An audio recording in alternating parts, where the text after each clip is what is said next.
മദീനയിൽ ഒരു കുട്ടി ഈന്തപ്പന മരത്തിന് കല്ലെറിയാറുണ്ട് എന്നുള്ള ന്യൂസ് പരന്നു.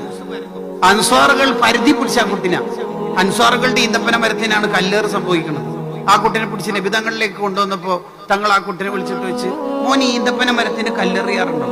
കുട്ടികളല്ലേ, നിഷ്കളങ്കരല്ലേ, അവർ ഓപ്പണായി പറയല്ലോ, ആ കല്ലെറിയാറുണ്ട്, ഓപ്പണായിട്ട് പറയാ. അപ്പൊ കുട്ടീനോട് തങ്ങൾ വെച്ച്, അല്ല എന്തിനാ കല്ലെറിയത്? അപ്പൊ ആ കുട്ടി ഓപ്പണായിട്ട് തന്നെ പറഞ്ഞു, ഈത്തപ്പഴം കിട്ടാന്.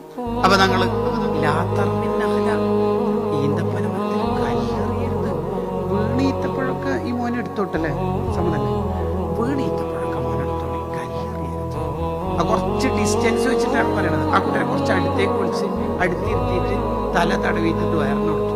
ഈ കുട്ടിക്ക് നല്ല വിശപ്പ് കൊടുക്കാണ്ട് ചെറിയ വിശപ്പിൽ ഒതുക്കണേന്ന് അള്ളാനോട് ദ്വാരണം കൊടുത്തു. വേറൊരു അത്യാഗ്രഹം വേണ്ട, ആഗ്രഹത്തിൽ ഒതുക്കണേ ദ്വാരണം കൊടുത്തു. എന്നിട്ട് തല തടവിയിട്ട് സന്തോഷിപ്പിച്ചിട്ട് വിട്ടു. ഈ സ്വഹാബിയാണ് ഈ ഹദീസ് എന്നെ വലുതായിട്ട് പറയുന്നത്. എനിക്കിങ്ങനെ ചെറുപ്പത്തിൽ ഒരു അനുഭവം ഉണ്ടായത് തങ്ങളാണ് പറഞ്ഞത്. അതാണ് അവിടുത്തെ ഒരു ലൈഫ്.